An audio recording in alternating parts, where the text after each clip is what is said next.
Wala gamma firga bilbilte yaaduma gabaabaadhumanii sii kennaa walitti ida'amuun kun akkaataan inni itti deemes natti hin tolle. Nuti ida'amuu kan jedhu iddoo biraatoo hin ta'in dura Oromoo walitti ida'amuu qaba.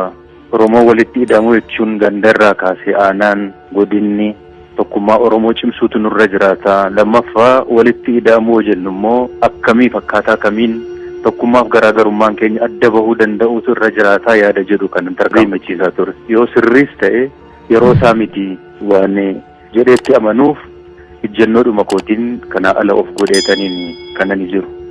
Maaliif hin ta'u kanani jedhee tokkoffaa nuti hooggantoonni Oromoo sabni Oromoo nu amanee gaaffii gurguddaa Oromoon nu amanee nutti kenneerutu jira. Isinii deebisna jenneenus waadaa gallee fi gaaffii kana ummanni keenya kan nutti kenne OPDO kaleessa maqaatti geeddarree ODP goone ODP'tti kan kenne gaaffii koo kana 1 2 3 jedhee lakkaa'ee naa deebisaa kan jedhe paartii akka biyyaatti amma hundaa'e kanaan etoo hin ta'in ODP'dhaani. Kanaaf gaaffii saba kanaa etoo nu hin deebisiin kana godhuun sirrii miti, waadaa nyaachuu ta'a. Anis beekumsa guutuudhaan keessatti hirmaadhee qooda fudhee yaadi koo keessa jiraatee kooti jedhee koo jechuun faayidaan saba kana eegsisuu danda'amuu hin danda'u kan jedhu amantaa guutuu hanga irratti hin qabaannetti akkasumatti fudhachuun baay'ee na rakkisa waan ta'eef kanaan garaagarummaadhaan kanani dubbii kana hin fudhadhu jedhee bahee walitti ida'amuun kun akkaataan inni itti deemes natti hin tolle. Walitti baquun paartii kanaa sirrii miti. Yoo sirriis ta'e yeroo isaa miti waan jedheetti amanuuf ijjennoodhuma kootiin kana ala of godheetaniin kanani jiru. Kana keessattis dubbiin kun nuufaa bulu nuufaa turu jedhee falmuu qofa osoo hin ta'in dhuunfaadhaanis kadhadheera nuufaa turu dubbiin kun hin nu miidha jedhee dhagahamniin ani qabu hanga kana miti. Kana keessatti dhagahama ergan dhabe bubbulee jira.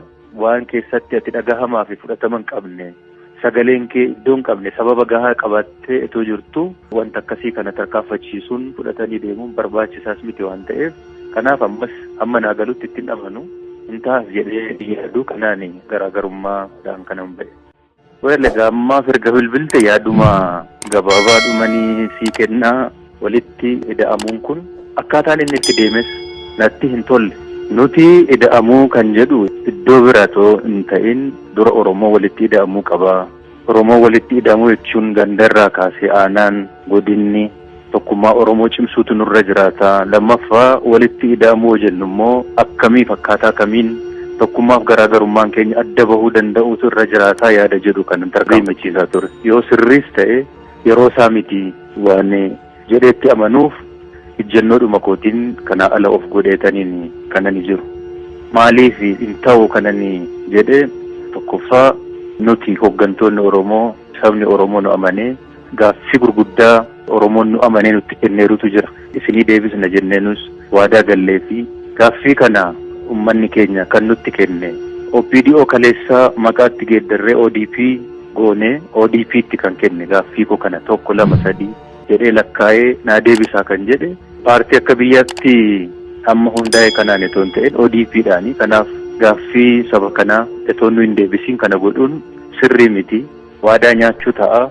Anis beekumsa guutuudhaan keessatti hirmaadhee qooda fudhee yaadi koo keessa jiraatee kooti jedhee koo jechuun faayidaan saba kana eegsisuu danda'amuu hin danda'u kan jedhu amantaa guutuu hanga irratti hin qabaannetti akkasumatti fudhachuun baay'ee na rakkisa waan ta'eef kanaan garaagarummaadhaan kanani dubbii kana hin fudhadhu jedhee bahee walitti ida'amuun kun akkaataan inni itti deemes natti hin tolle. Walitti baquun paartii kanaa sirrii miti. Yoo sirriis ta'e yeroo isaa miti waan jedheetti amanuuf ijjennoodhuma kootiin kana ala of godheetaniin kanani jiru. Kana keessattis dubbiin kun nuufaa bulu nuufaa turu jedhee falmuu qofa osoo hin ta'in dhuunfaadhaanis kadhadheera nuufaa turu dubbiin kun hin nu miidha jedhee dhagahamniin ani qabu hanga kana miti. Kana keessatti dhagahama ergan dhabe bubbulee jira. Waan keessatti ati dhagahamaa fi fudhatama hin qabne sagaleen kee iddoo hin qabne sababa gahaa qabattee etoo jirtu wanta akkasii kana tarkaanfachiisuun fudhatanii deemuun barbaachisaas miti waan ta'eef kanaaf ammas amma naa galutti ittiin amanu hin taas jedhee yaadu kanaan garaagarummaadhaan kanan ba'e.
malee argachuu dadhabe.